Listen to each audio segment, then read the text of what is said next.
So Tony and I went to Burger King last night for dinner, and since he was working, I drove and picked it up. And the line for the drive-thru was all the way out onto the street. Jesus. Yeah. We went to McDonald's today for like an early lunch, and I swear, like, it curved like around the side, out through the parking lot, back up all the way out to the street. It's like everywhere is going crazy recently. Yeah. Sweet Jeebus. Our generation doesn't know how to cook. Well, we do, or at least I do, but we just chose to eat junk. We're all too lazy to do it. Just don't want to. We're tired from work. We're done. We're depressed looking at our small apartments with our huge rents, and we just don't want to deal. Yeah, it's pretty accurate. Yeah. Well, happy Sunday, everybody. Should we get this party started? Sure, I guess I'll put. Get it started in here. My nachos are already soggy as it is. I'll just put them away. Oh, we can wait. No, it's fine. All right. You just mute if you're gonna like crunch while we're talking. Will do. All right. Yeah. Well, guys, it's a Sunday. I should do this properly. It is Sunday night, and this is the Getting Off Topic podcast. Only on Sunday. Truckosaurus. What's up, guys? We got Todd here. We got Andrew in the house. We got Meg knitting. It's not knitting, sir. Crocheting. There's a difference. Crocheting. Okay, so knitting uses the two long needles. Stabbing in the face with it. Jeez. Giant ice pick thing. And then crocheting uses like the one singular hook. You hook. Okay. But what I'm actually doing right now is I'm sewing in my ends, which means all these little scraggly bits that have been left over, I have to sew them all in. With a needle. With a tiny little needle. So for the listeners who can't see anything happening, she crochets these little squares, which then she knits all those together. I crochet them all together. Crochets them all together. Crochetes them all together. Why is there a T in that word? Crochet? Yeah, exactly. Crochet? All the little squares. Because it's French, so it has to have an extra syllable in there. Yeah, so she makes all these little fancy squares with patterns in them and then puts them all together and then they become a blanket. Yes. But because I'm doing a lot of color changes, that means I have a bunch of scraggly little yarn bits that I have to hide within the crochet. What's funny is how Meg's favorite pastime is doing these like seemingly wholesome grandma-like activities while watching It's Always Sunny in Philadelphia. Uh-huh. I mean, longest running sitcom now. It's there for a reason. So there's like loud depravity just blasting on the TV for hours on end. And the reason why I watch Always Sunny is because you don't actually have to watch that show, because really all it is a bunch of people yelling at each other. Mm-hmm. So all I have to do is listen to it. There you go. It's either that or Springer, which is that show. That's got to be done by now. I have no idea. I don't think it's still on, yeah. I'm sure there's reruns on some deep cable channel. Yeah. Or an equivalent now that's, like it enough, probably. Some other fix you can get for people arguing over nothing. Yeah. I think that's the Steve Wilkos show. There you go. Yeah, it's called every reality show ever. Yeah. Fun stuff. Well, what has happened in the last 2 weeks? We had our first D&D session. We did. Yeah. Session 0 in the books. Yes, we didn't implode. We figured out how the mechanics at least. Yeah. You guys were pretty good about excuse me, sorry. You guys were pretty good about being familiar with your classes to start. So you knew kind of what to do and what you were going with. Yay! I think it went really well. Yeah, it was fun. Really enjoyed it. Now comes the true challenge. Trying to keep us all alive. Getting adult people together on a regular basis. This is the one thing that worried me once we got up to 6 is finding dates that'll actually work for 2 married couples, another married person that has children, and another person that I don't know his marital status of. Yeah, it's a lot. Yeah. So if we meet once a month, I think we'll be lucky. Yeah. Well, I think tentatively now it's the end of the month, the 27th. Yeah, the end of the month, Yeah. 27th. Yeah. Okay, yeah. We'll do that. I think we only just have one person. Was it Tim who couldn't make it? Yeah, Tim unfortunately is headed to Zion National Park. Lucky Okay. bastard. So we will be dragging his lifeless body around in like a So typically in stasis. in these cases, we have like one of the players play it. One of the other players should play the absent person's character, but I think I'll play his character since you guys are fairly new and have enough to worry about on your own. Okay. That seems the fairest way to go about it anyway. Let the DM fill in. So. Yeah. Cool. And I think that'll be if we can't meet once a month with the full group, I think that'll be the going forward way to play is one person down is okay. 2 people down is kind of stretching it, but we want to meet at least once a month. Otherwise everybody's interest will start to fade and all that good kind of stuff. Forgets about the campaign. Yeah. It becomes Game of Thrones. Like, wait, where did the story leave off 2 years ago? Exactly. Unless somebody wants to completely bow out and then we just kill him. Yeah. He sacrifices himself for the good of the group. Yeah. Or they could just say, hey, I'm going to be a NPC every now and again, and I'll show up like once every 6 months or something. Oh, that works too. We love what I remember that first attempt that me and you, Todd, and the guys from San Diego attempted to do. That was the campaign where I got super bored and You were done like on like by the second night you were just like bored, I reading a book or something. Yeah, I think officially you guys said, yeah, we left you in the tavern drinking and never saw you again. Pretty much. Yeah. Anyway. So what's been going on? What you doing? What you watching? What are you playing? I have been just mainlining Critical Role like usual. Both campaign 2 and 3 I'm kind of watching at the same time. Campaign 2 is done. It's been done since middle of last year, so I've got all of that to catch up. I think I'm almost halfway through finally, and I'm on episode 75 or 76, and that's halfway through, and these are like 4-hour episodes. Jesus. Wow. How do you have I mean, that's what I watch while I I'm know at why work. you have that much time, but physically is that possible for you to watch that much in this short of time? Yeah, because I mean, it's on my TV when I'm at work. So I work 8 hours, so I can get through 2 episodes in a shift. All right, that's true. And then not only that, there is now also, which I highly recommend to everybody, not just D&D fans, not just anime fans, not just fans of adult animation in general and fantasy stuff.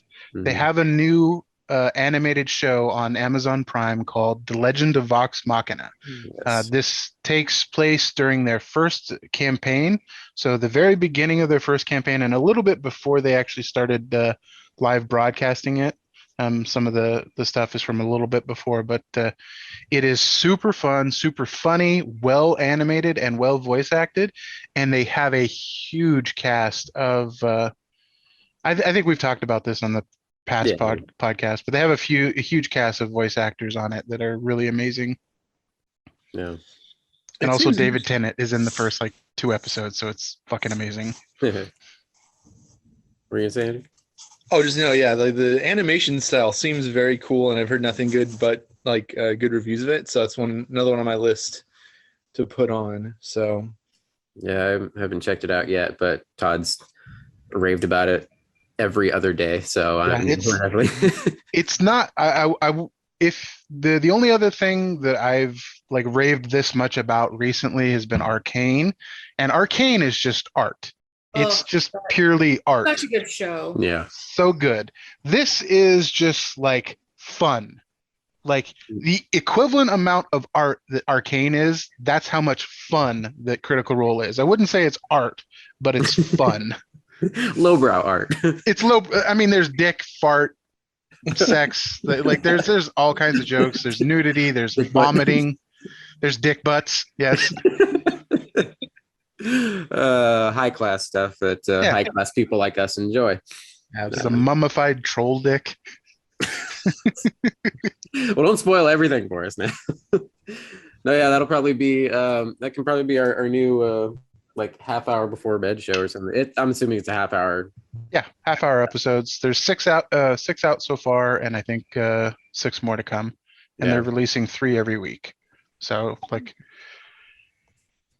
if you started now, half-hour episodes, by the time you caught up, the last final episodes would be out. Yeah, that'll probably be our next before bed show. We just finished before you joined, Todd. Andrew and I were talking about. Have you heard of Centaurworld? Yeah, Andrew has been championing this for a couple of times. Oh, he was, yeah, on the last part. That's right. Yeah, it's wow. So Meg and I finally took the plunge, and it's super fast. It's like 2 short seasons, and it's a complete story. Like that's it, just 2 seasons and it's done. How do I even begin to describe? In fact, it's hilarious because when we were watching the first couple episodes and I was doing just quick Google searches, one of the top Google searches, if you just type in Centaurworld, is what the hell is Centaurworld? And kind of similar vein of like Adventure Time. Like on the surface, it's just nonsensical, childish, cartoony, batshit craziness. Yep. I would say even more so in Centaurworld. In fact, it was so like it took me a while to warm up to it because it felt like too. It's a little over the top. Yeah, it's very, very over the top. It's very over the top. They sing in Oh, yeah, every it's a musical, episode, and it seems more childish, Yes, in the yeah. sense of for younger children. Yeah, but then you start to a couple episodes and you start to get the feel of, oh, okay, they are pointing out how absurd they are because there are characters who are more grounded who are like, what the hell is wrong with you people? And it's got a good cynicism to it and sarcastic, snarky humor. And then once the rest of the story unfolds, there's this dark underbelly. It's like a really good like dark fantasy tale. And yeah, it was really good stuff. And there's the super basic premise without giving too much away. You start off in a kind of a desolate landscape, kind of like we just walked into Mordor sort of thing with this young soldier and her war horse, basically, and they're kicking ass. They're fighting these minotaur like creatures, these foot soldiers or whatever. Mm-hmm. But then it looks like they're about to die in battle, and then whoosh, the horse wakes up in this alternate universe, which is Centaurworld, and that's you go from like dark, depressing, like Lord of the Rings type fantasy world to I just stepped on the set of Teletubbies and like bizarre creatures singing and dancing and making no sense, and this horse. Oh yeah, and then the horse suddenly can talk and is freaking out like, I'm a horse. How am I talking? What the hell is happening? Yeah. And then it becomes her journey to get back to her owner, her writer. And, the writer. Yeah. Back to her world. Yeah. And it just goes from there. And there's a big, awesome, like evil big bad to fight. And I was telling Andrew just before we started recording, when you first learn about the big bad thing, there's this creepy like lullaby song that plays about how it's going to watch the light go out in your eyes while it kills you. And fuck that. Yeah, exactly. Yeah, that's what I'm saying. It's like this. It's such an unexpected show because on the surface, again, it just pummels you with the stupidest, ridiculous, over the top shit, and then there's this crazy darkness. Go, oh damn! And they was keeping us up at night. Meg said, like I was trying to go to sleep last night, and I was hearing that damn song in my head over and over. Yeah. Anyway, good stuff. Highly recommend Centaurworld. Yay. Another creepy one that we're watching, actually straight up creepy, Archive 81. Have you seen anything about that at all? Shannon and I watched the first episode and we're pretty intrigued. It seems really cool. We just haven't gone back and watched any more, but I'm curious to see where that show goes just off that first episode and where else it, what they want to do with it. So Yeah, I'm liking it a lot. It's very head trippy. Yeah. Like we're a few episodes in and we still don't quite know what's going on. Yeah, there's a lot of mysteries they're throwing out there that, I mean, I don't want to say anything, give stuff away, but there's a lot of like spooky genre tropes. They're kind of throwing everything at the wall sort of at the same time. So I'm not sure quite which direction it's going to go, but it's good. I mean, even the opening credits, Meg's like, can you skip that? It's really creepy. Yeah.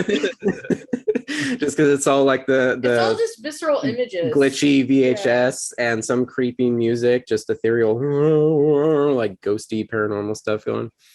Yeah, that shit disturbs me. Yeah.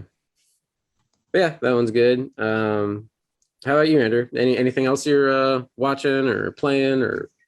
I just got through playing through the original PS4 Spider-Man game. I got that forever ago and finally just wanted to give it a go, especially after the most recent film. It's like really in the Spider-Man mood. And that way, with me actually getting my PlayStation 5 for Christmas, I can go through and play the Miles Morales after that, because I think the next game that's going to have, I think, both Kraven and Venom, fingers crossed, should be out later this year. Yeah, I think it's releasing November or something like that. Holiday season this year. Yeah, so that would be very cool. Is that one making the jump to just PS5 now, or is it going to be PS4 and PS5? Probably. I wouldn't be surprised if they still do it retroactively on both, just with the availability of systems still. Like, we're right on that cusp of the chip shortage, and with all the scalpers out there, it's still just not where I think everyone wants it to be. So I can see them still going on past generations. Fucking scalpers. I saw a photo on Reddit the other day that it was literally a minivan full of fucking PS5s and a guy with like a stack of them outside the minivan. Yep. And those people deserve the death penalty. Just garbage. Just straight to death penalty. But as for watching, force them to give them a life sentence on GameStop, like customer support. Customer complaints. That's worse than the death penalty. Okay. Yeah. As for watching, I got super hooked on Peacemaker. That just like from the first scene of when he's in, trying to escape, to the opening dance intro, I was like, yes, I'm all in on this one. And then it's gotten better. Yeah, Vigilante is like my favorite character on there. So freaking fun, and it's just like a weird kind of, again, so James Gunn. It just is in the best way. So there are only, I think, 2 more episodes this season. I'm really curious on what if they're gonna end it with the possibility for more. I hope so, because I think there's some cool movement those characters could do. So I think I saw an article last week. James Gunn was interviewed and he said a season 2 is likely. The way they kind of worded it sounded like this season will probably have a definitive, like the story will have a solid ending to it. But he said with the rave reviews and how well it's performing, that a season 2 is likely going to happen, and possibly even, he's in talks of maybe launching another Suicide Squad spinoff. Yeah, and John Cena's been looking for his exit from wrestling for years now, so this would give him the perfect opportunity to full-time movie career transition. Does he still wrestle at all? He's been doing movies for a while now. He wrestles part-time, I would say. Like, he's still the biggest name in the company at the moment, but like I don't really watch or follow wrestling, but he still comes back. I see the headlines every now and again. He still comes back every couple of months and does a 2 or 3 months run. Like the pay-per-view events or stuff too. I wouldn't be surprised, the Royal Rumbles and stuff makes an appearance, maybe. Yeah. That's similar to Dwayne Johnson. He came back for like years every now and again just to pop his head in. He was gone for a long time. Like, he really tried to distance himself from wrestling. That, and I think he had problems with Vince Vince McMahon, the owner of WWE and Creative Control. Okay. He was gone for, and this was when I was actively watching wrestling a lot. He was gone for 5 years, like no mention of wrestling for like 5 or 6 years. And for retired wrestlers, that's like a huge deal because like their bread and butter is coming back for that paycheck, that big appearance fee to come back for one special event or whatever have you. But I he guess at was that point just he like, didn't need it. yeah, he didn't need it. At that point. Yeah, he was becoming a giant mega movie star. So Had that Scorpion King money. Well, I you think joke, but that was a huge paycheck for him. Oh yeah, Right. yeah. Well, I think with mean- him at this point, more people know him from his movie career than they do his wrestling career. Yeah, probably. Depends on the age. Yeah. Yeah. Yeah. I mean, if you're our age, you probably know him from wrestling. If you're younger, you know him from movies.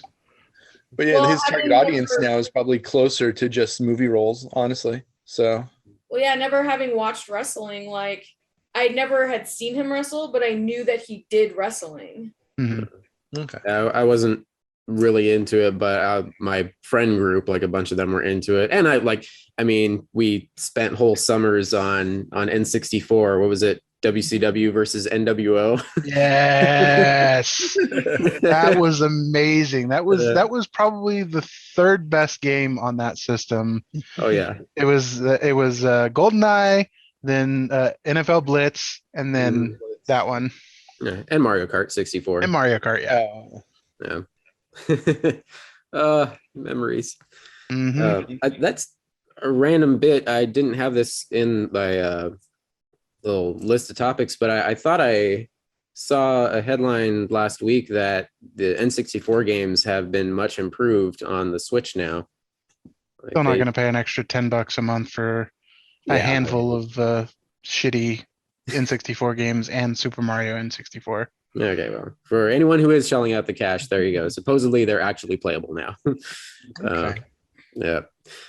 Yeah. So Peacemaker, loving the hell out of that. Todd, if you haven't started that, you got to get on that. It's on the list. Yeah. Meg, have you picked up the new Pokemon game yet? No, I still haven't even finished Shield and Sword yet. Oh yeah, Is that Okay. Arceus? yeah. Pokemon Legends Arceus or Arcturus or something like that. I don't know how to pronounce it, but I think it's Arceus. Arceus, yeah. I think so. Takes place like way back when, like the early days of Pokemon hunting or whatever. Yeah, it takes place literally at the beginning, when they just barely developed Pokeballs and learned that they could capture Pokemon. So you literally make Pokeballs by smashing an acorn and a rock together. That's a Pokeball. Interesting. Yeah, but it's pretty damn fun. The visuals are kind of on the lower end of things. Like for a Switch game, and this has been in development for 4 or 5 years now, and it's on the Switch, but proven that they can do pretty decent visuals, especially with like Zelda on Zelda was a release title and it looks pretty damn good. The scenery looks bland and generic and polygonish. The Pokemon are a little more polished, but not quite as good as they could have been, not as nice as they were in Sword and Shield. But the big thing, the big departure about this game is you actually get to see them battle. Like you can move your character while the Pokemon are battling, and you can see the moves being cast from one Pokemon and hitting the other Pokemon. Well, that's pretty cool. Yeah, so it's a huge departure from older, even Sword and Shield gameplay. Interesting. So it's real fun. Yeah, I was also waiting to see what the reviews and stuff would be like for the game because I hadn't really heard anything about it before, a few weeks ago. So I'm like, I don't know if this is just going to be like a crappy little in-between game or if it's going to be like a legit big game. So I was also think- just gonna wait. Like everybody was kind of turned off initially because of the visuals that were shown in all the trailers and all the photos and everything. The visuals were garbage, but the gameplay is actually legit fun and it's selling like gangbusters. So people are eating it up. Cool. Now that they're showing the full Pokemon UFC fight. Yeah, pretty much. Like there was a hilarious GIF on Reddit the other day. It was a giant Snorlax, and because this is like it's an open world-ish game, and the Pokemon are all walking around. There's no like you hit a random encounter in a bush and then suddenly a Pokemon appears. No, you see every Pokemon walking around. It's a giant fucking like 2-story tall Snorlax fighting this little like I don't remember what it was, but it was something like Pikachu size, like small like rabbit or bunny or something size, and it's got these giant red glowing eyes and it casts Hyper Beam. And Hyper Beam is this like Death Star nuke ray that it just fucking annihilates the little tiny Pokemon with.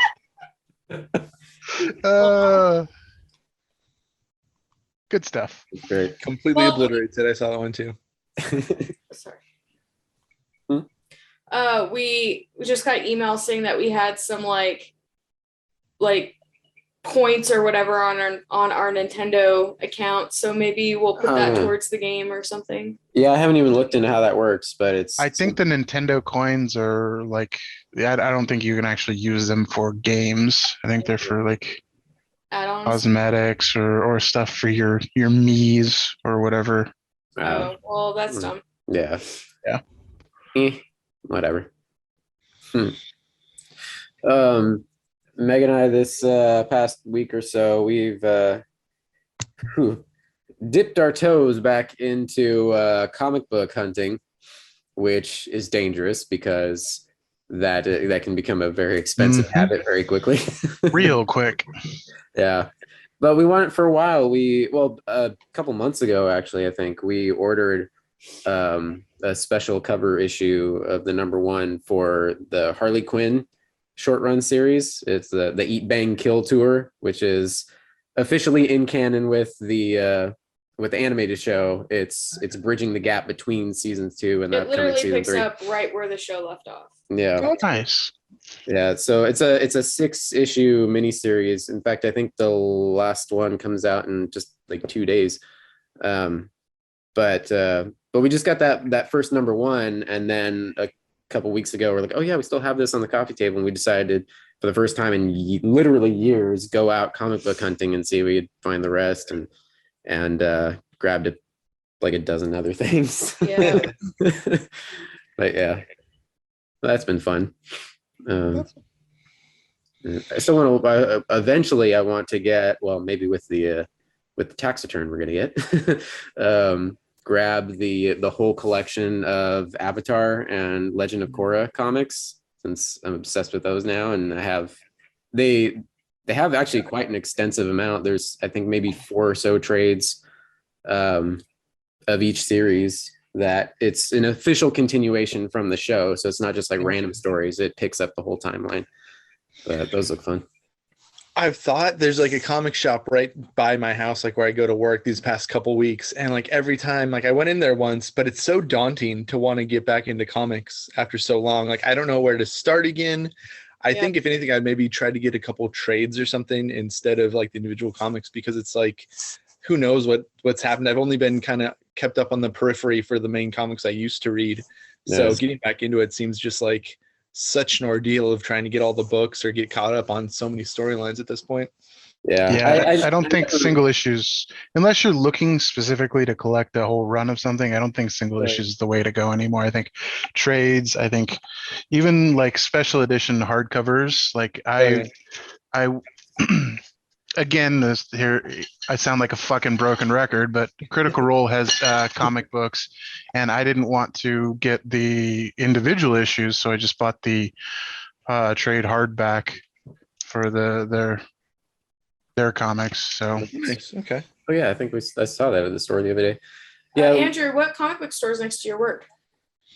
It's not really next to it, but it's right up off Harbor. It's Excelsior Collectibles, but they also have comics in there too that I was looking at. About that place. I don't know if you've been to that It's one. interesting. Like it's cool. Like it was a nifty place to look in, but there were really only like pop figures, like the Funko Pops. They had a ton of Disney pins. If you're into Disney pins, like that place was chock full of them.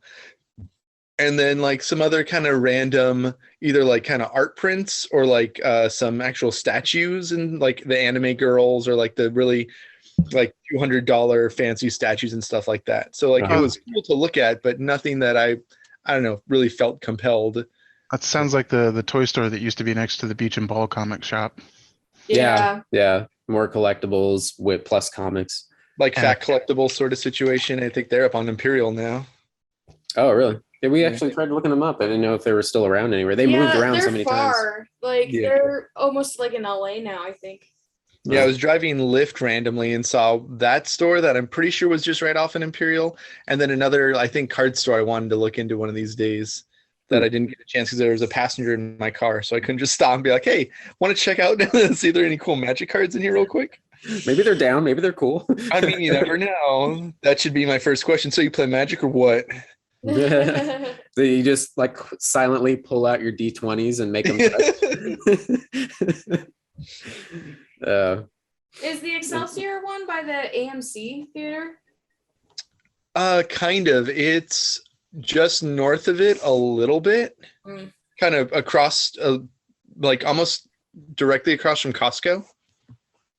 Yeah, we've been to that one. That was the one I took you to in Fullerton. Oh, okay. Yeah. All right. Okay. Good one, yeah. One little bit of actually comic news I saw. The unfortunate live action Cowboy Bebop Netflix series, which RIP. They still have a comic run coming out, a short run bit of comics on I think it's Titan is the publisher, which of course was in development during the show, before they got canned. But I think they at least have the first 1 or 2 issues out, and I did see it's actually selling really well. The first issue is getting a reprint, which part of me like really is crossing my fingers, hoping like maybe they can just continue the storyline that they were planning just in comic book form. That would be rad. Yeah, but I think this first little arc is just like a random side story or something. But that would be cool if it does do well. Maybe they shift gears and be like, okay, let's keep telling what we're gonna tell on TV. Yeah, and we'll see. And then real quick, just going back to what we're watching, also I'm almost caught up to Boba Fett. I haven't seen the most recent episode because I love the Mando episode so much. I just wanted to stop on a high note because that one was so good. So yes, the Book of Mando. I mean Boba Fett. I like how he. Oh, go ahead. No, I was just saying, it's been a pretty good series. I don't know if you guys talked about this on previous weeks. One episode kind of with the biker, the ragtag, poor kid biker gang kind of threw me for a loop, and I was questioning if I wanted to keep going, but this last one kind of put it back on the rails. So I think that threw everybody. We all had thoughts about that one. I mean, overall, like, it's Robert Rodriguez. Robert Rodriguez is either fucking amazing or what the fuck are you doing? There's no in between with him. He's a badass, but he also is a family man. So he does crazy shit like for Disney. Yeah, he does crazy shit like Desperado and From Dusk Till Dawn, and also Spy Kids and Shark Boy versus Lava Girl. Exactly. He's like, oh, let's make the cute kids be cool, and he has his little Vespa gang, but whatever, it's fine. Yeah.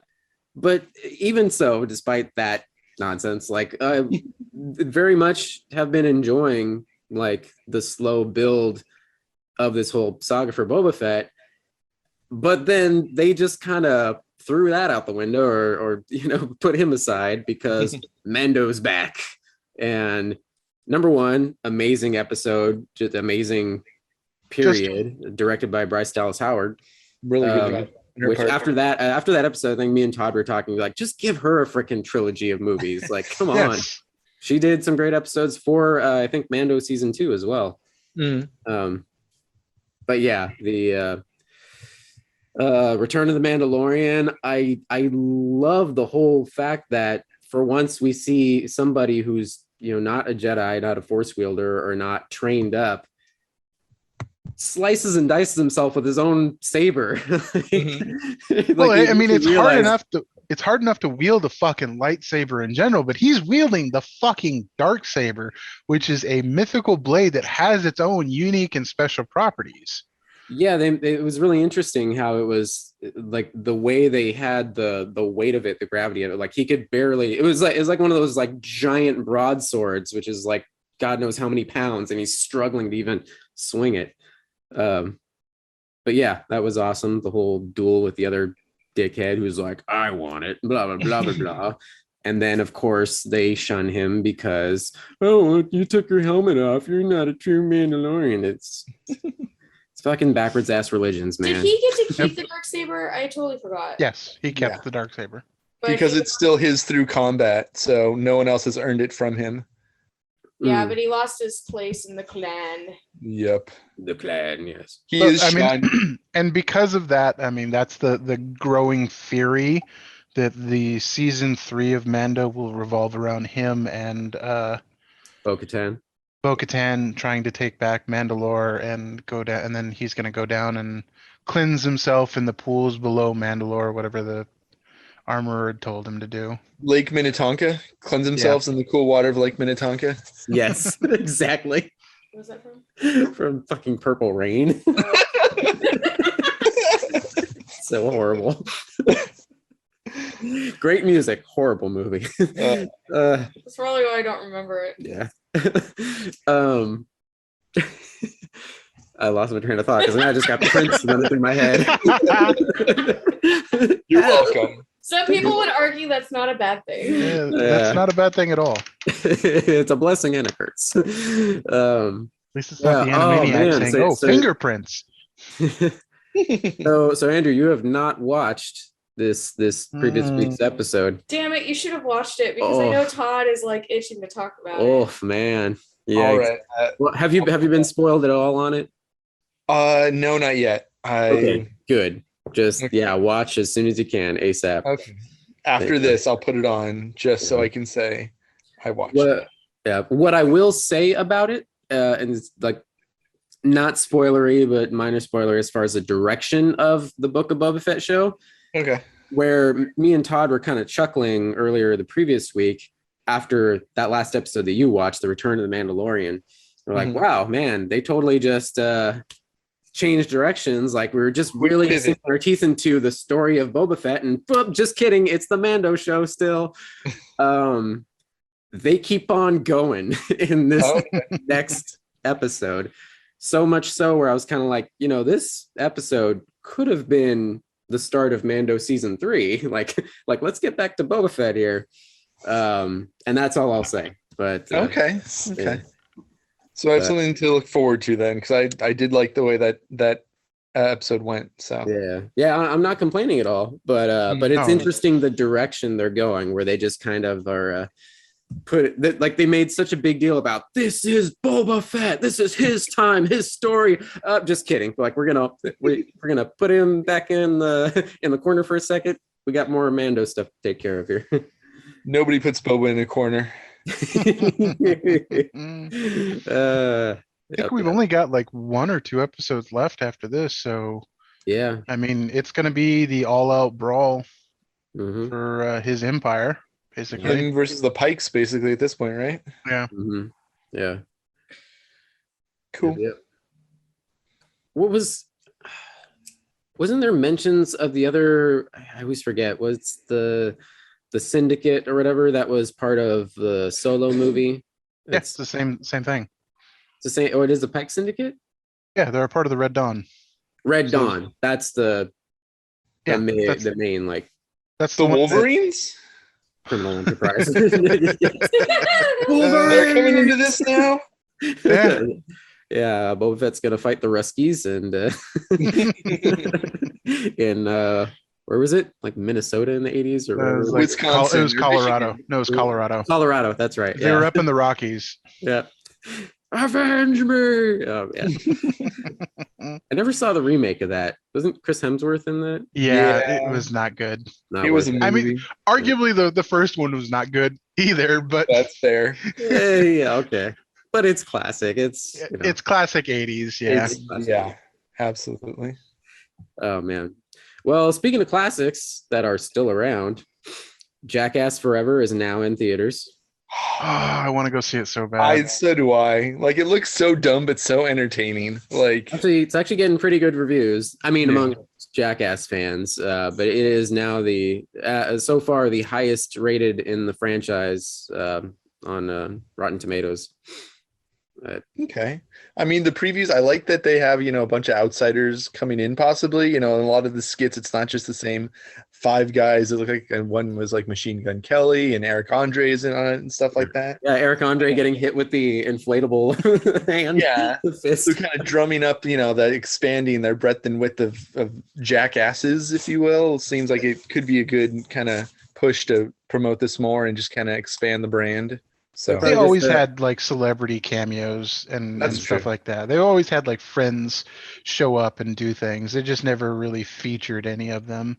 But I think this one's they're trying to get a little bit more out of the other guests since all of the cast is over 50 at this point. Yeah. I was gonna say, how many more hits can they take? Oh. It makes you wonder how any of them are still able to even walk. Yeah, it baffles me. I mean, Johnny Knoxville is barely, because apparently he has like CTE, and so. Oh, really? That doesn't surprise me, sadly. What's CTE? Cranial trauma, something like that. Yeah, doesn't his like eyeball pop out of his head all the time? Ugh. I don't know. I have never heard that, but that sounds disgusting. You broke Todd. I hope not. I thought you froze for a second. You just like.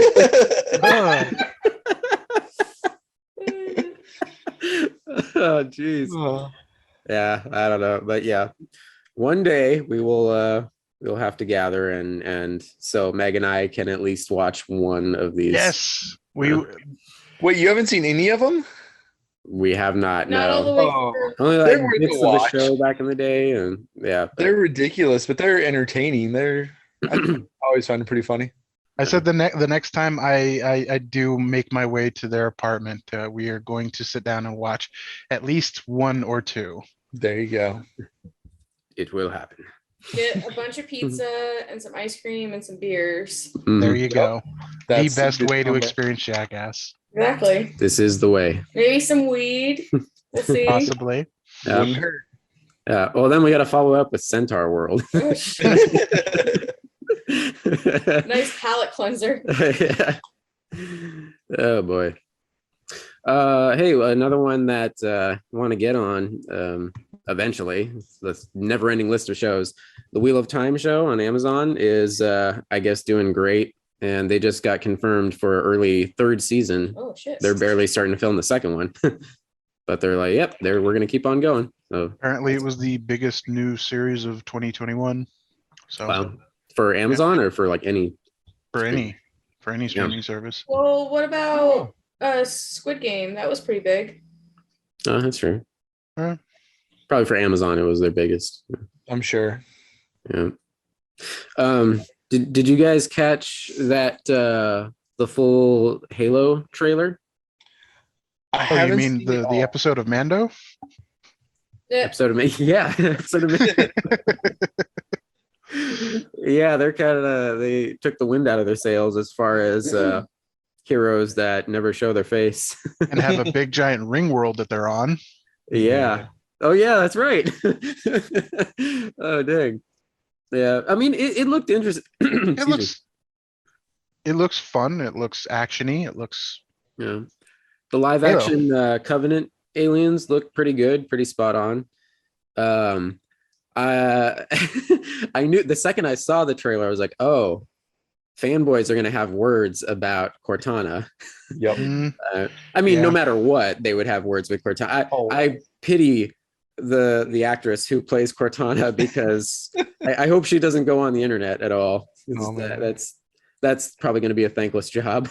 Yeah. Any female, any woman that tries to adapt a female character from a video game or fantasy franchise is just not gonna have a good time. Not at all. If you Why? Because she doesn't look like the character, or because she looks too much like the character? She looks fine. They made Cortana. Basically, are her boobs big enough for people to be upset or not upset about it? Because that's all dudes care about, I feel like. They didn't show a full body shot, but I'm sure that will be called into question. Yeah, but the main the character itself is just this like very feminine but ethereal blue, like translucent character that's very feminine and very curvy and Okay. And of just course the the fan artificial buys. intelligence hologram that Okay. follows Master Chief around to help. I him liked how Tony went like this with hologram. Yeah. out. Hologram. She's That's yeah. what I figured. She's a hologram. She helps Uh-huh. Master Chief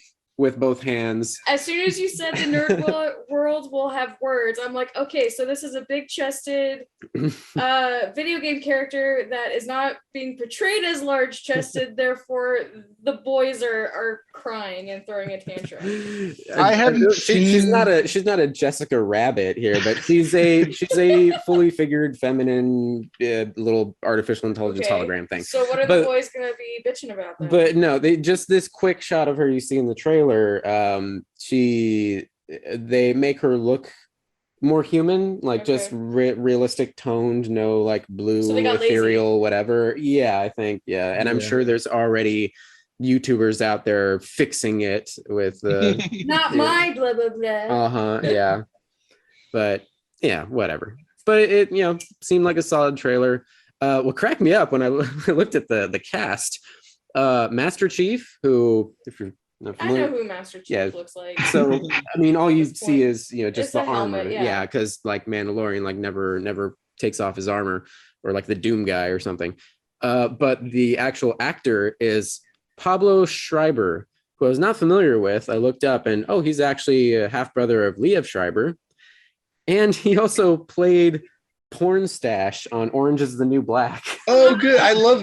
He's a really good actor, actually. I really like. I haven't seen anything else that he's been in, so all I know him from is Porn Stash. He was in American Gods too, the Neil Gaiman show I didn't adaptation. watch it. Oh, okay. Um, Yeah.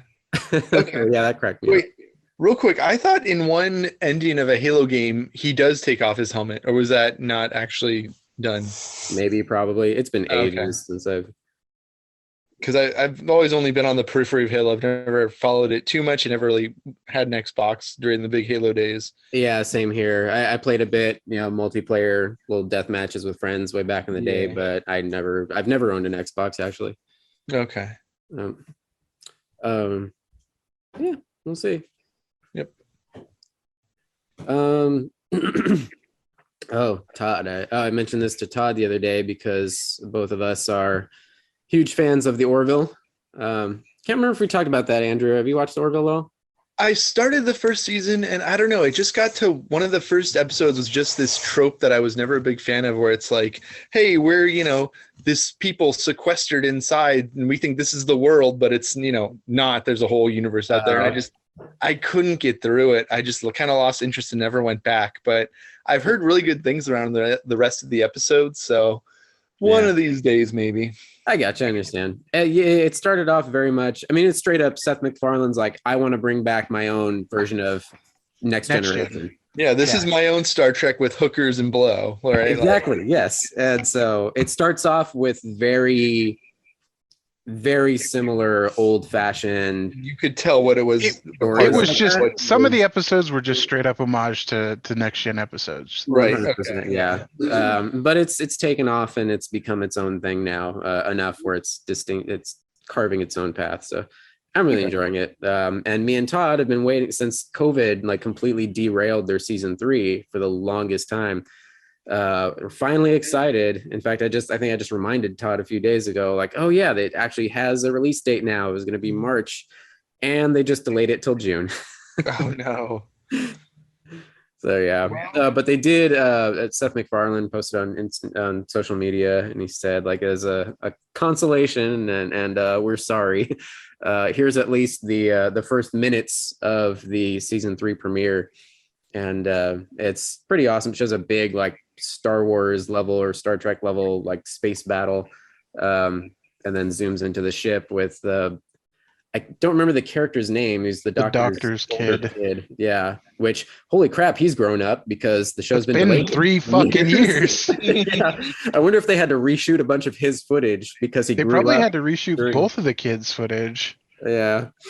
But yeah, it shows like the ship getting like torn to shreds in this insanely massive battle, and he's running from deck to deck trying to escape, and ends on a cliffhanger, which I personally think it's going to be a fake out. It's going to be like a holodeck training simulation thing for him. Holodeck or a dream or something. He could be dreaming back to the battle, because that was one of the final scenes of the season 2 was that big space battle. Yeah, maybe. Yeah. Anyway, And in slightly sad but good news related to that, luckily Norm Macdonald did finish all of his voice acting work right. for his character for that season. Oh, I forgot he was doing voice acting for that show. Yeah, he played. I don't remember the character's name, but he's like one of the chief engineers, and he's just a giant blob. Yeah, that's right. Yeah. In related news to this, Star Trek Strange New Worlds, which I think we talked about this last podcast. I forgot that it was a thing because it's been in development for so long, but it's actually happening. This is the Star Trek spinoff that's going to be following Captain Christopher Pike, who was the original Enterprise captain before Kirk. Okay. So he's off doing his own adventures with Spock in his early days. Rebecca Romaine is their number Jessica one. Rabbit. Jessica Rabbit. Rebecca Romaine, she could play Jessica Rabbit. But yeah, so that's finally coming this year, I believe. And the showrunner was in an interview where he let slip that he didn't come out right and say it, but he basically said, we're going to do Khan. Like we're going to have. Well, Khan one of the characters is related to Khan. So one of the characters is already confirmed. Like her last name is Noonien Singh. So like one of the crew, I think, is on the ship. Is it going to be the same actor who played Pike in the movies? Do you know, or is it going to go on different? No, he played Pike in it's Anson Mount. He played Pike in the Discovery show. Okay.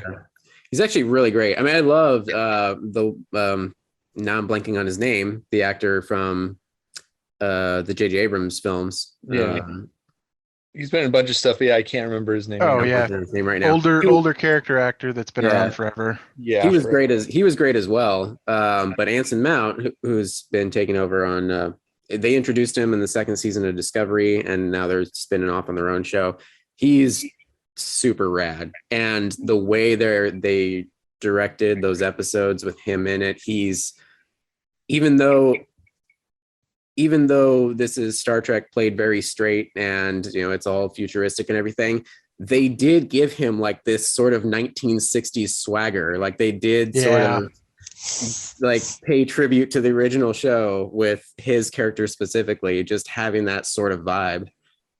Oh, kitty. Every now and then she'll be cute like this and actually want attention. No. Late at night when she's getting tired. He looks exactly like my girl and does the same thing.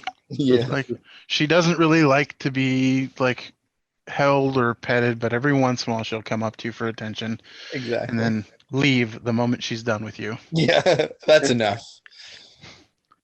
But yeah, so we finally are getting did they officially announce the release date, or was it leaked? Because I think the rumors are that it's coming out in May. Oh, okay. No, yeah, it's official. May 5th. May 5th. Okay. Nice. Sweet. So as if we're hurting for content. No. And that's also the rumored release time for Obi-Wan as well. The rumored release is around May the 5th, so or May the 4th, I think, whichever day that week that it is optimal for them. But also we had in relation to this, we had rumors that there's another Star Trek show in development, because there's like fucking 3 or 4. This one is actually gonna introduce us to Kirk. So we're gonna get Kirk possibly. It's gonna take place on Kirk's first shift, where he was a lieutenant. So it's gonna follow like the Discovery line, where we follow Burnham as her journey up to captain. So we possibly are gonna get the same with Kirk. Interesting. Did any of you guys ever watch? I think it was an animated show that I looked at, very like more comedic and funny. It was like Star Trek Below Decks or something like that. Yes. Was that worth watching? Oh, it's yes. 100% worth watching. Okay. Yeah. Even if you're like a passing Star Trek fan, it's well worth your time. Okay, I'll have to find what service that's streaming on then and give that a shot one of these days too. It's all of the Paramount Star Plus. Trek stuff is Paramount Plus. Paramount. Okay, cool. Yeah, all of it's there. Oh, Yeah, that's a good one. just going back to it was actually Peacock. Did any of you guys watch the MacGruber film back when that came out in like early 2000s? I think 2001. So we talked about this. Yeah, we actually talked about this. Yeah. So Yeah. that was one of those that just I missed it when it came out. Like I was aware of it and some friends saw it, but I just never did for some reason. Kind of like Zoolander, also a silly one that I didn't see till years later.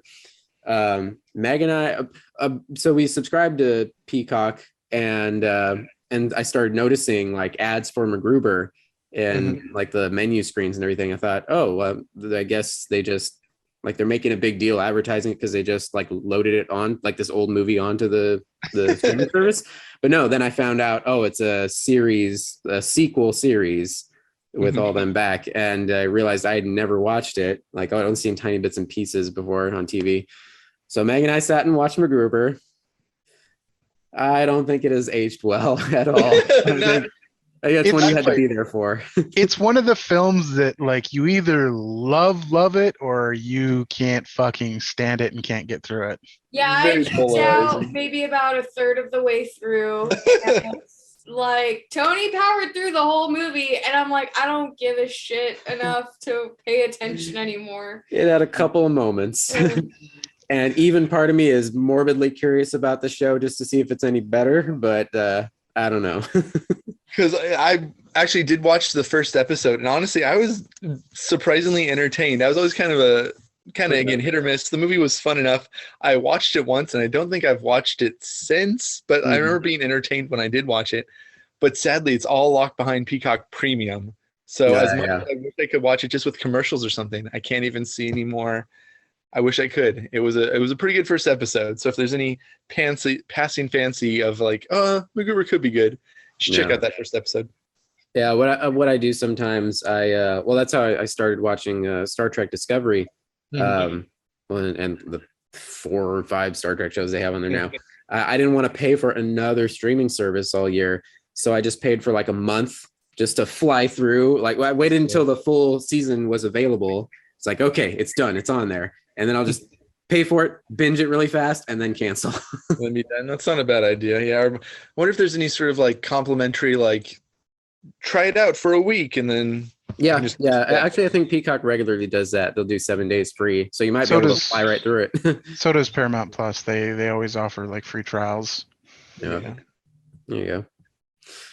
Let's see what else we got. Another one. Just I saw this today as far as the multiple Star Wars series coming out. Another one that I forgot was happening. They're still doing a Cassian Andor series. Not only are they still doing Cassian Andor, but it's already been picked up for season 2. That was the news today. Yeah, Stellan Skarsgård, who is in it, he let slip in an interview, some overseas interview. He's mentioned like, oh yeah, we're gonna go back to film season 2 later this year. So I think the first season's supposed to come out later this year. Okay, I was gonna say that hasn't even aired yet, right? That's still we haven't even gotten a trailer for it yet. Nothing. So. No confirmed dates or anything. Everybody's speculating like fall or winter. Yeah, this is going to be fall because we still have the Obi-Wan show to come out, and that's the next on the slate. We have Moon Knight that's going to come out. That I think Moon Knight premieres soon. I think it's the beginning or the end of next month. Yeah. So that'll run for a month and a half, and then we'll have Obi-Wan, and then probably Andor will get that fall slot. Yeah. Yep. And then also speaking of Disney Marvel stuff, Loki season 2 starts filming this summer. Nice. Curious to see where they go with that series.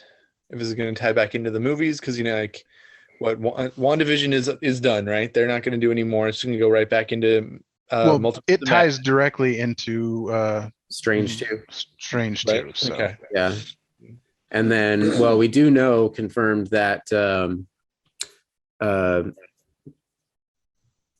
Kang is part of Ant-Man 3. Oh, Kang, So, yeah, Kang is at least one iteration of him. So, yeah.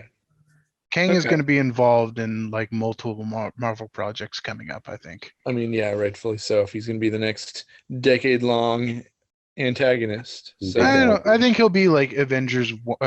Well, I think he'll be Avengers 1 for the new Avengers group. yeah. I don't think he'll 5. be I don't think he'll be Thanos. okay.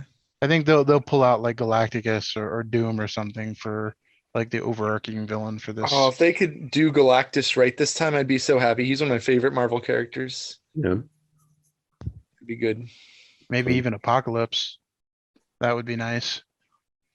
Apocalypse, isn't that DC? Apocalypse from from X-Men. Oh, but well, they depends on definitely- what they do with the time stream because they did Apocalypse, as you know, Well, that's alternate Isaac's universe. first iteration in the MCU. Yeah. But if they do him right this time, that'd be good. Yeah. We shall see. Mhm. Todd, your beloved King of the Hill coming back. We already talked about that. Yes. There were some follow-up comments from Greg Daniels, producer, confirming that there's actually going to be a time jump, a realistic time jump with the series. So it's bringing the hopefully characters to present day. So Yeah, hopefully it's Grandpa Hank and we get to see Bobby with his own little shit. full-grown Bobby. That's probably what it's going to be.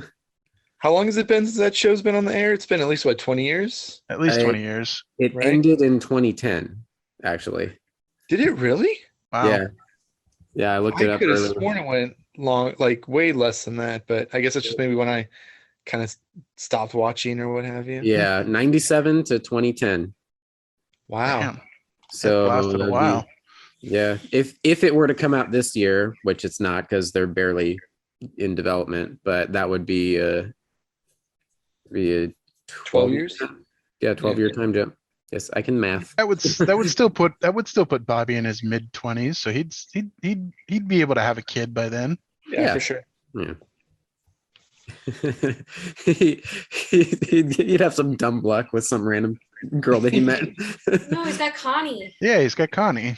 Oh yeah. It's been so long, I don't remember who that is. That's the neighbor Then- girl that he Oh. was off and on a relationship with.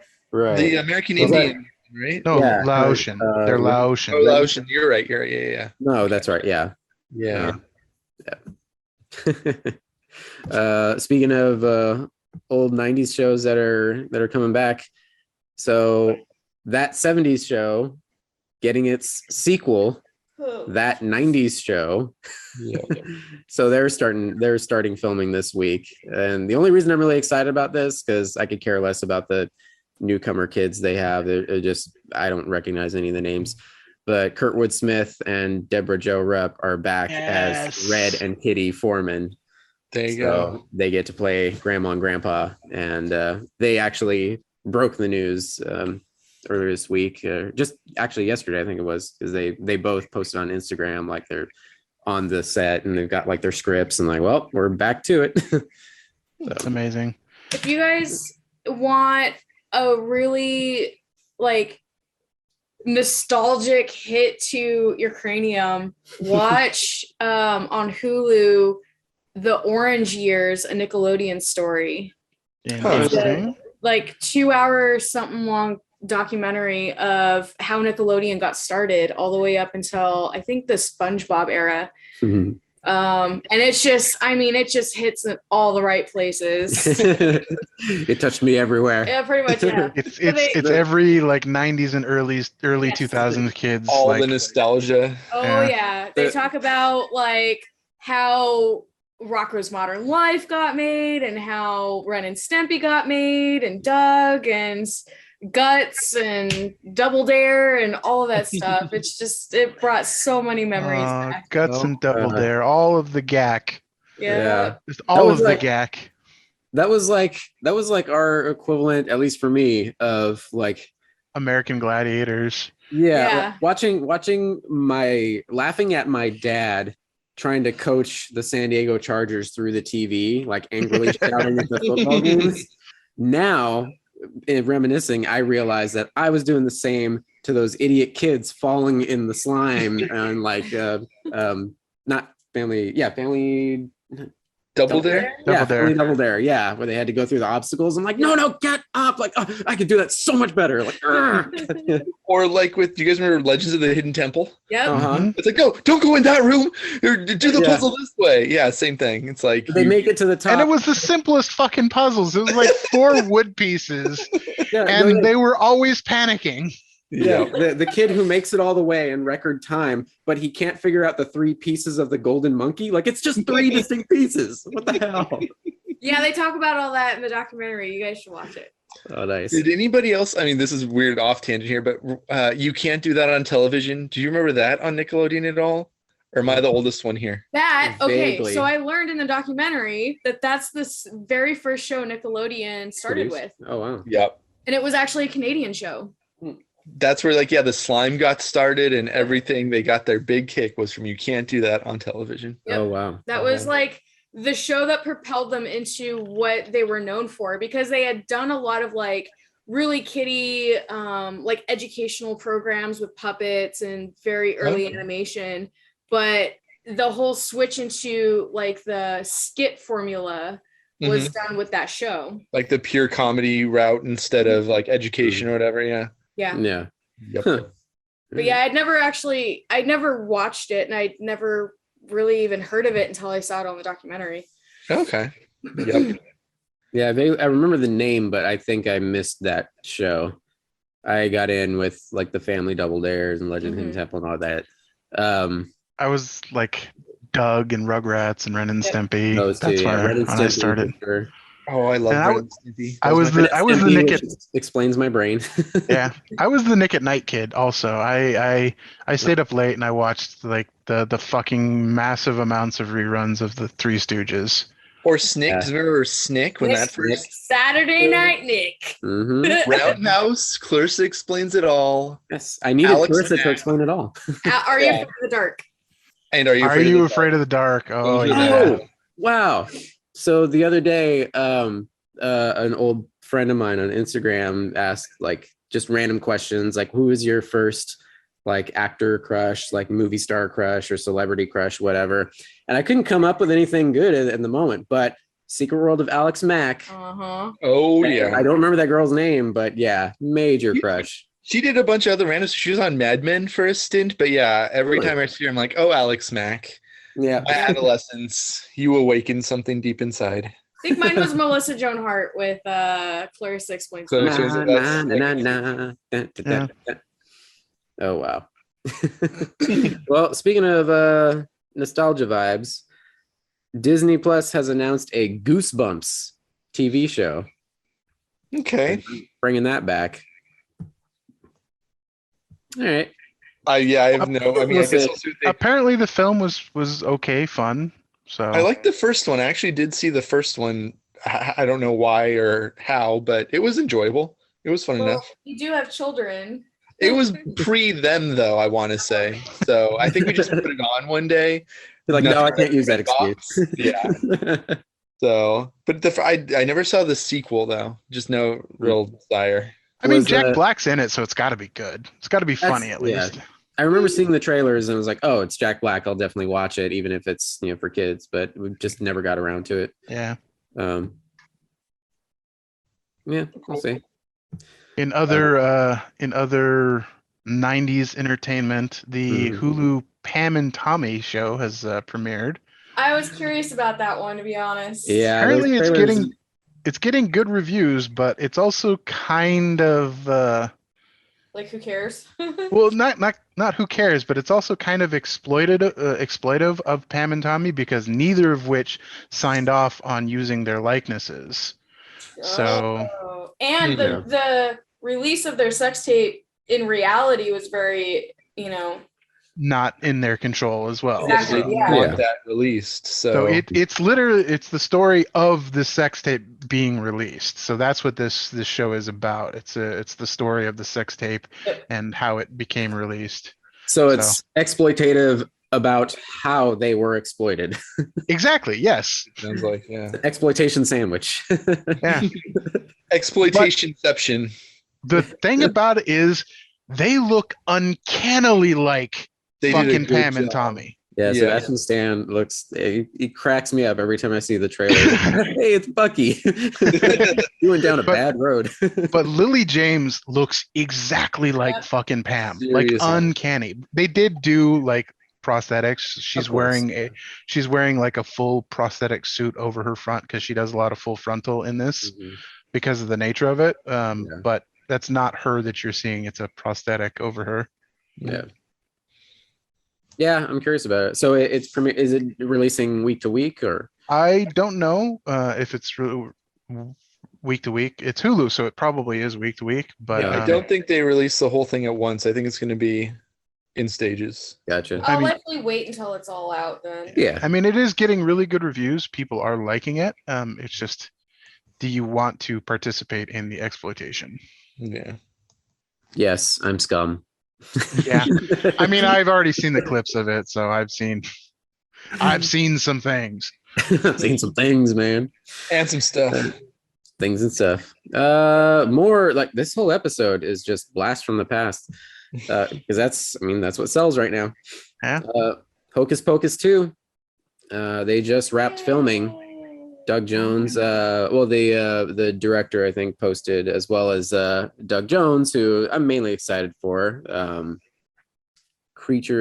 Actor who has portrayed every alien, full-bodied creature, anything. If you need somebody in a big monster suit, you call Doug Jones. Also an amazing guy. We've seen him a few times at Monster Palooza and stuff. But he posted a little celebration of wrapping filming with a little a Billy Butcherson selfie on Instagram. If you remember him from the first movie, he was the zombie that comes out of the grave and helps them out. But yeah, so he posted a little selfie in full makeup, and that is coming out this Halloween. So see how that does. Are they going off the novel? Because I saw that randomly in a store somewhere. So I'm wondering how much it's based on it, or Yeah, I don't know. I didn't check it out, but I heard that they released some little sequel book. I have no idea if the movie is the same story or not, but I mean, it's from the description of the new movie. They're just doing the same old thing again. Some new generation of dumb kids accidentally set the witches loose, and yeah. hijinks ensue. A new virgin lights the black flame candle. The black flame candle. Yes. She's a virgin. Well, and in other nostalgic stories that repeat over and over and over again, as long as they keep making money, the latest Scream sequel came out this month, or actually, we're in February now. Came out last month. Actually, got pretty decent reviews. I've been seeing a lot. It was very successful. Did very successful for like a January scary movie. And I think Spider-Man opened up the box offices. I think people went and saw Spider-Man and they realized, okay, well, maybe it's time to come back and start seeing films again. Yeah. I think movies in general have been doing a little better at the box office. Anecdotally from friends and people online, I've been seeing people are either saying it's one of the best out of all of the sequels, or it's all right. So no, it's garbage. At least it's like middling. I will accept. It's all right. I will accept that. Okay. Oh, did you see it? No, I haven't seen it yet. I really wanted to go see it, but because of all the bullshit, I didn't go see it. Yeah. I want to go see Spider-Man, but it's at this point you could probably find a dead theater with just you and Meg. Probably. That's probably true. Whatever. But now I'm kind of we're spoiled for the comfort of home. We are. We've got a decent enough, I've got the little sound bar and the subwoofer, and we turn down the lights at night, and we've got a good setup here. We can pause it when we need to go to the bathroom. We can pause. We can pause when we want to talk about something. Get snacks that don't cost $10 a pop. Anyway, so Scream sequel did well enough that another sequel has already been greenlit. Wow. So there is going to be a Scream 6 already. Jesus. Yep. Thanks for spoiling that the characters don't die. God. Well, if you've seen the Scream movies, traditionally it's, at least it's like a new killer every time. Of course. And whether every it's- side character bites it, and none of the main characters dies. There you go. Yeah. For sure. So Sydney's probably still alive. Yeah. Probably. Probably. And, I think they just need No, to. she's the killer. aha! They need to raise like Matthew Lillard from the dead, and he didn't actually die in the first one, and he's going to be the killer in the sixth. Yeah. Oh man, I love him as an actor. Yeah. He's amazing. David Arquette's character, Dewey, I mean, he's almost died so many times. Like, how many more holes can you put in the guy? Like, like every one he gets like, and He gets stabbed at least twice in every film. yeah. Oh well. Yep. So that's happening. Paramount Plus is releasing 2 more South Park specials. We got those back to back. Well, it was a 2-parter, the COVID specials, which they were fine. South Park's at the point where it's kind of hit and miss for me. I don't know. Yeah, it's wearing thin on its reign. They still have their moments. They just on top of this, they're still releasing a regular season on Comedy Central, and we just saw the premiere a few days ago, and that was pretty decent. But I don't know. Maybe that's one of those. I mean, things. they're closing on 30 years of South Park at this point. Yeah, this is, I believe it's season 25, which is insane. I remember wearing a South Park t-shirt in middle school, so yeah, that sounds about right. I remember my mom not letting me watch it in middle school. So yeah. Uh-huh. I actually got sent home because I think my shirt said it's all a bunch of tree hugging hippie bullshit, and the shit was like the letters were replaced with characters, but still it was we know what you're talking about with that shirt. Uh-huh. Yeah, to this day, I'm not allowed to watch that show at my mom's house. You'll be 40 years old at your mom's house, and she'll be like, "No, Yep. Not in this. I don't want that trash in my house. Young lady." Oh man. Okay. Here's a fun one. I think it's fun. I'm excited. I hope it comes to pass. I think it's just an early development here, but Hollywood Reporter announced a few days ago TV adaptation of the video game series American McGee's Alice. Yes. Are you familiar with those games? That's the vaguely horror-ish game, correct? Yeah. I dressed up as Alice for one Comic-Con. Yeah. Is American McGee, is he still like a little bit batshit crazy and right-wing-ish? Oh, I wasn't aware of that. Damn it, Todd. Why do you have to spoil shit for me? God damn it. Sorry. Why does everybody have to be canceled? Well, it's okay. So he's I think he's like you have to be batshit to make a game like that though. Yeah.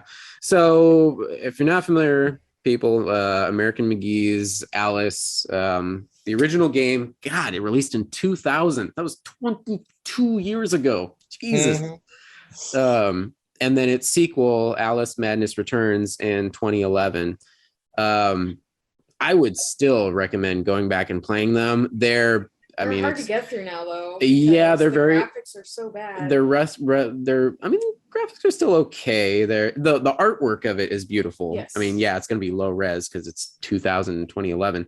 The artwork, the story and everything, it plays out amazingly. It's just an amazing world to like be in. But yeah, as far as they're pretty dated platformers, as far as the mechanics, the controls are kind of wonky, so they're kind of tough to play.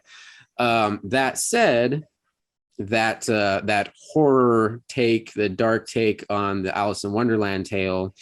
Now American McGee, I think he's attached to, he's just kind of like overseeing it or co-developing it. David Hayter is actually the main showrunner. He's developing the TV adaptation to it. David Hayter is our beloved voice actor for Solid Snake through all the Metal Gear franchise. He also is a prolific screenwriter. He wrote the original X-Men, the very first one. He co-wrote the second one, early drafts of Watchmen, did the Scorpion King, and a Netflix show, Warrior Nun, which I haven't seen, but I think it's on our list. Anyway. Yeah, so he's You mean developing. that masterpiece, The Scorpion King? Yes. That's how I know this is going to be good, guys. Yes, absolutely. Let's see. David Hayter brings imagination, experience, and stealth sneaking skills gained through successful missions in film, TV, and video games. A unique combination sure to make this adventure into Wonderland a successful one for the franchise and the fans. I'm excited to be working with him and know the Alice fans will welcome him with mad affection, McGee said in a statement. I think I had a quote from David Hayter also too. Yeah, the artwork and just like the way the game looked seemed very interesting and a very cool take on it.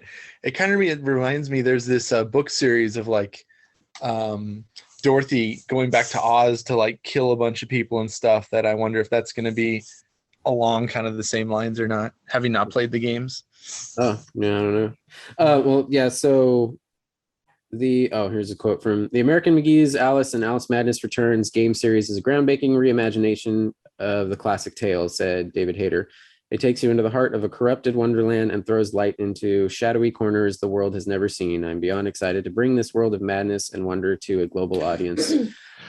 So the take on it, the way it starts in the first game is essentially Alice as a young girl. She is in takes place whenever those stories take place, turn of the century, 1800s or something, and she's in an old-fashioned mental asylum. It picks up after the original Alice in Wonderland story, so she has just returned from Wonderland, and she comes home to see her family home has been burned to the ground, and her family died in the fire, and so she loses her shit. She ends up in a mental asylum. She's an orphan. And she kind of retreats in her mind, or at least it kind of leaves you guessing like what's real and what's not, because she sees the white rabbit, she retreats into Wonderland. And it's kind of this psychological tale, like you're playing through this platformer game and it's her, it's kind of part like, oh, is this real or is this just her coping in her mind, dealing with the tragedy of the situation? But yeah, really good stuff. I hope that would be an awesome series to watch on TV, and I think that'd be perfect for a TV show. Even just a limited series would be rad. Yeah, sounds really interesting. Yeah. I think that's pretty much it for like movies and. This reminded me of BoJack. Now I'm laughing. I can't do it. Did either of you guys see the news that Dakota Johnson is going to play Madam Webb, which I'm not familiar with this character, but I guess this is going to be on Sony's side of the Marvel universe. I heard the name Madam Webb and I thought, oh, it's got to be like Spider-Man related in some way. But according to this article, it says Madam Webb is depicted in the comics as an elderly woman with myasthenia gravis, and thus was connected to a life support system that looked like a spider web. Due to her age and medical condition, Madam Webb never actively fought any villains. For that reason, sources have stressed it's possible to the project could turn into something else. Insiders say due to her psychic sensory powers, she's essentially Sony's version of Doctor Strange. Doctor Strange or Professor X. That's what I was going to to too. Yeah.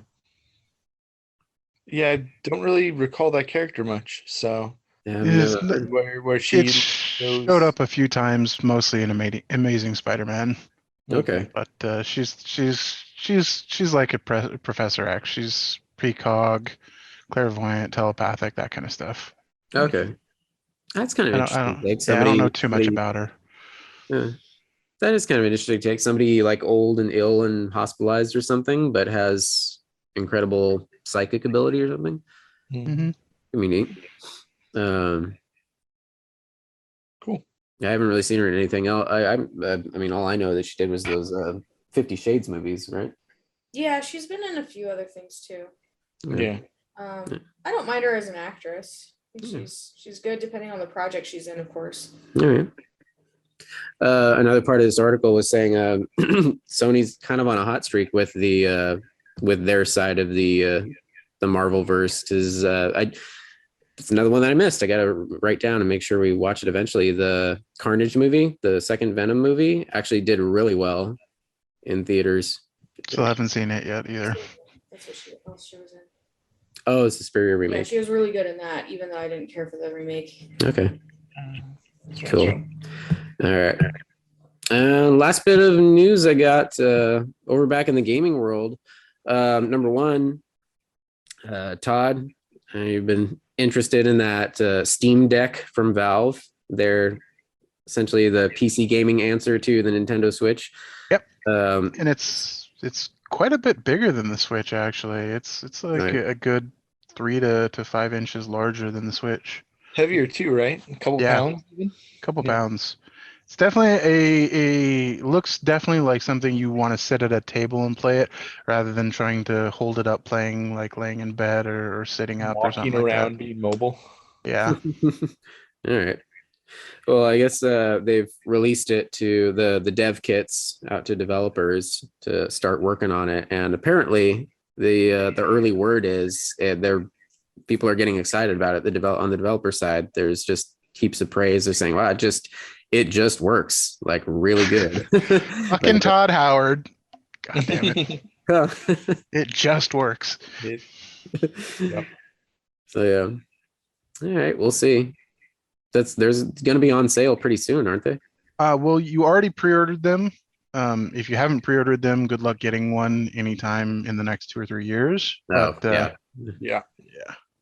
Oh, But, there it is. The end of the month, actually, on the 28th, the first units start to first ship out. batches will come out. Yeah. And Yeah. so there's nothing like, no games have been announced as like developed specifically for, but there are a fucking ton of like already. It's supposed to be a PC in a handheld. So literally almost, I would say like they've announced like between 20 to 40% of Steam's current catalog is already playable on the Steam Deck. It just makes Steam Remote is what I seem to understand, right? Like that's just what the whole being called a Steam Deck. You can just Steam your stuff. Well, you can play it natively on it, or you can stream remote from your PC. Oh, okay. So you can do both. Gotcha. Nice.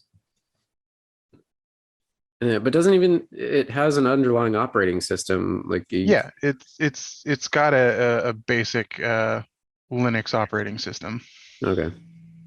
Or a Steam OS, I think it's called. So they have their own native operating system, basically.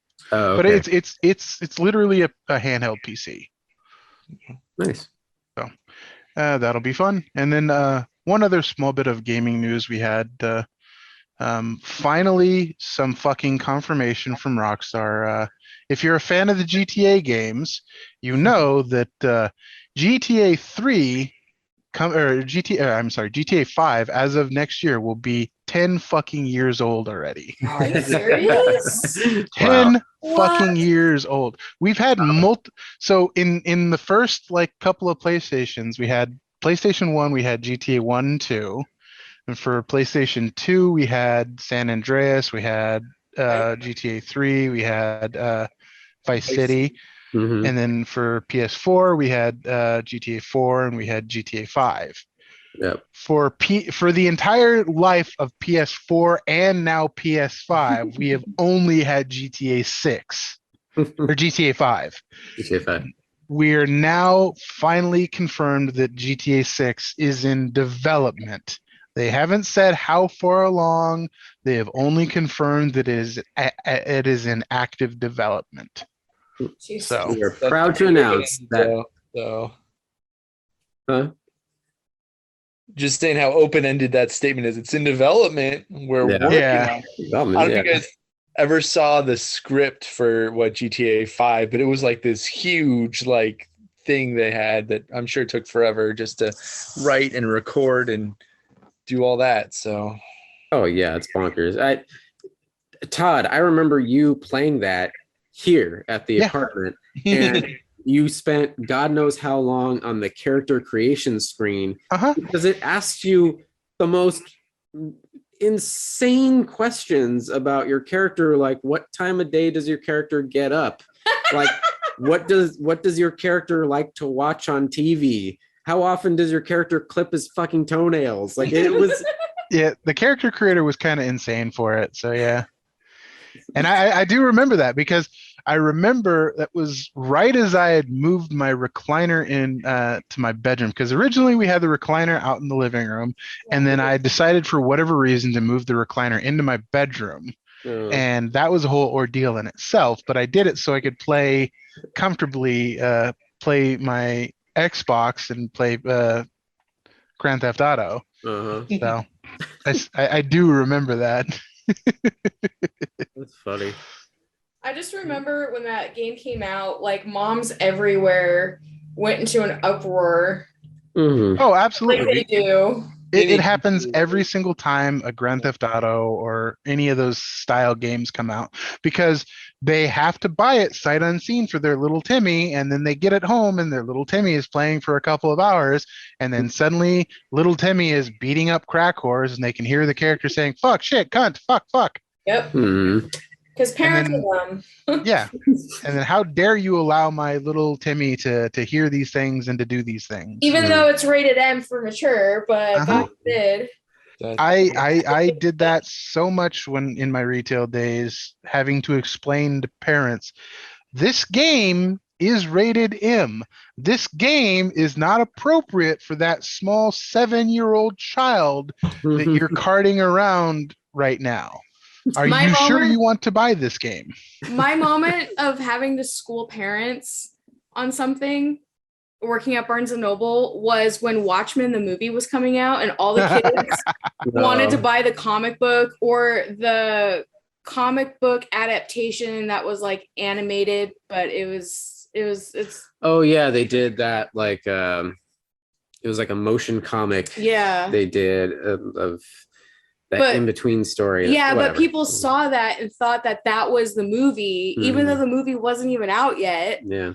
And me having to explain to parents why this was very much inappropriate for their 10-year-old kid, because the movie was advertised as just another superhero film. And the advertising was very misleading. So when these kids were coming up with mom and dad trying to buy all this stuff, I was like, you probably don't want to get this for your kid. Yeah, just all you have to do is tell them in the film there is giant blue penis, and it's out in the open. Like there's no, like you see the full dong. He drops huge dong there.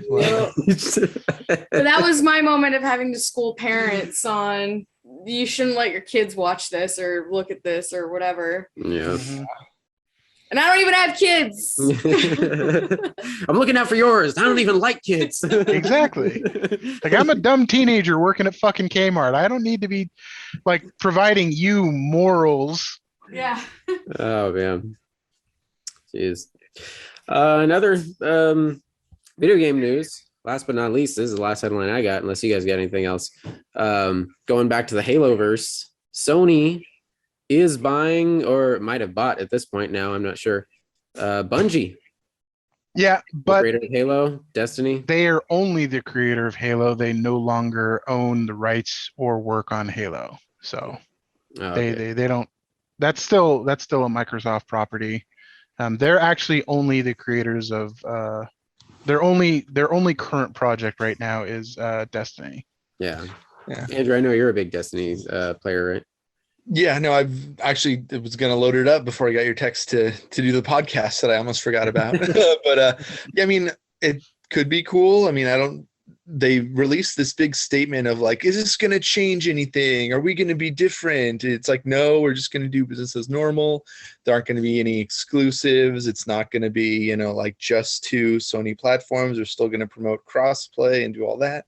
So I don't see a lot changing. Hopefully that was actually part of the sale, is that they can kind of, I remember, when they split from Activision, there was a big kind of pushed like, yay, now Bungie can do their own thing, and like, it's not just going to be a big money grab. So hopefully that can continue. I think Destiny 2 has gone, in a really good position. I'm excited for the next release in just a couple days now, 2 weeks of their next big expansion. So that will hopefully be really good too.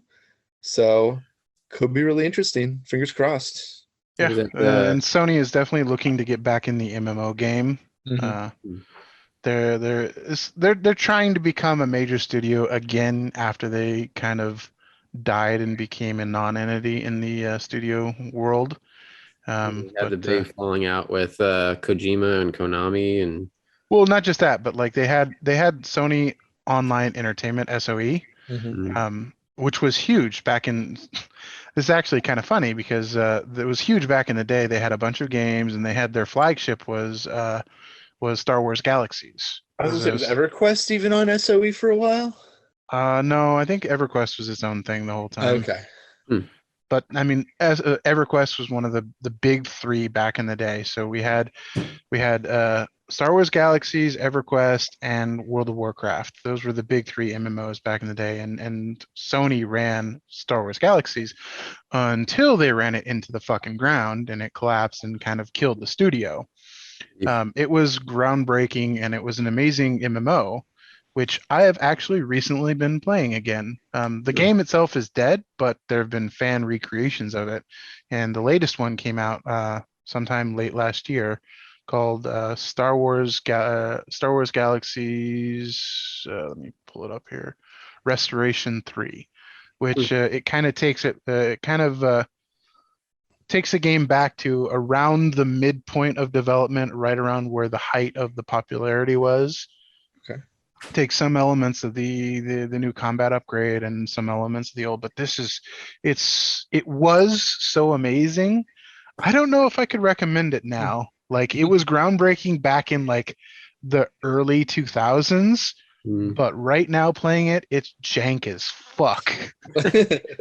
You always that's the tricky thing with going back to those nostalgic things that are near and dear to you because you were there in the beginning. Where, like, if you tell somebody, "Oh, go play the original Knights of the Old Republic," Yeah, no. Oh, it's this groundbreaking immersive RPG, like yeah, not so much anymore. Yeah, like there's amazing aspects to it. Like, the class system is completely open-ended. There's no rigid like traditional RPG class system that you're stuck to. Like, you can completely build out your character as you want. Like, some of the animations are really good. Some of the like the units, like the creatures that they came up with, are really, really cool and unique, and the models look good. The character models look good, but like the animations are janky as fuck. The UI is awful. Like, the quest system is weird. Like, it's just it had its time. Yeah.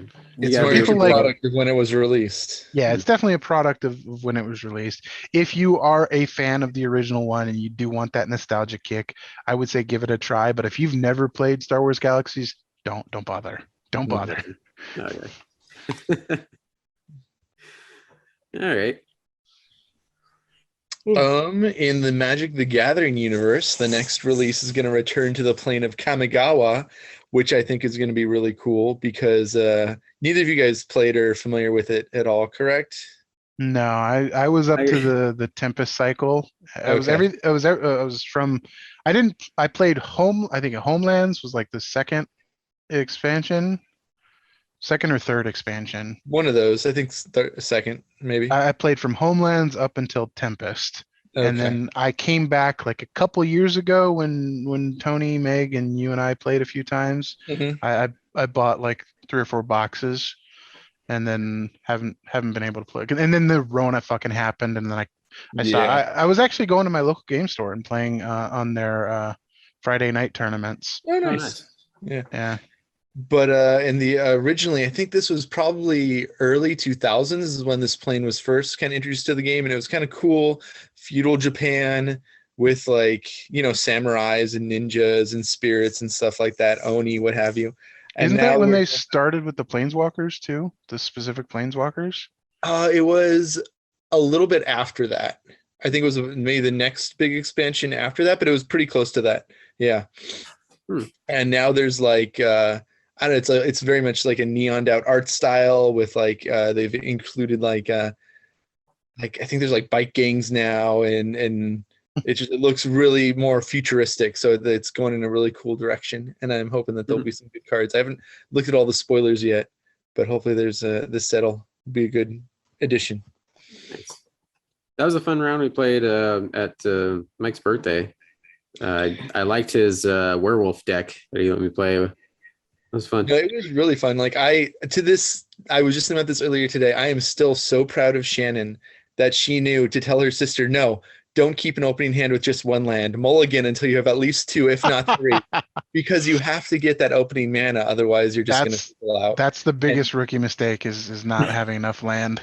I was literally like, it almost brought a tear to my eye. I'm like, you're ready. Her face was like total shock mode. Like, did those words just come out of my wife's mouth? Because I cannot love you more than I love you in this moment.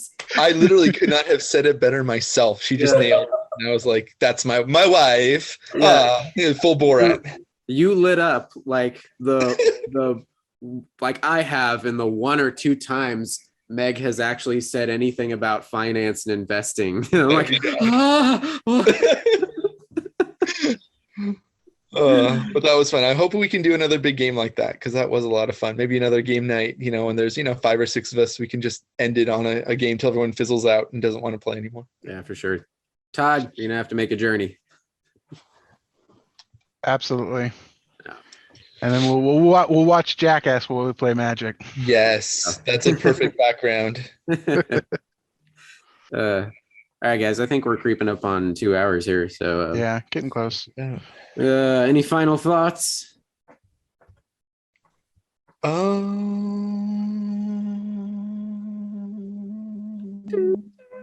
Agreed. Yep. All right, guys. Thank you for live long and prosper. Yes. Come on, Tony. You got to come up with a clever sign off tonight. Yeah, I got nothing. I got nothing. Next week. Fuck you, Lloyd. Oh God, that's a callback. That's like a 10-year-old inside joke. Oh my God, I think this is 10 years actually. We started the podcast, the original version of the podcast, at the end of 2012, right after we moved to Orange County. Yeah. In the bowling alley bar. Wow. My God. If you can figure out the date, we should go back to the bowling alley. We should go back to the bowling alley for our anniversary episode. You still have that fucking recorder that we used to use? Oh, the little digital record. Yeah, I think I still have it somewhere. Yeah. Wow. We're old. Yeah, we are. There's your sign off. Thank you for joining, guys. We're old nerds. Yeah. Back in my day. Yeah. Back in my day, we had 3 Star Wars movies. We played D&D with pen and paper, for fuck's sake. Back in my day, you passed around a tape of people talking on it, on a cassette tape of record, and you rewind it, and you listen to it, then you'd give it to the next guy. Yes, and you had to sign on the telephone wire to American Online, and you spent 30 minutes downloading a sexy picture of Agent Scully or Pamela Anderson, whichever type you were into at that time. Yes. Oh God! All right, guys, we're out of here. This is Tony. This is Todd. Allegedly. I was Andrew. And Meg. And Meg. There she was. Hey Meg, how was your week? Well,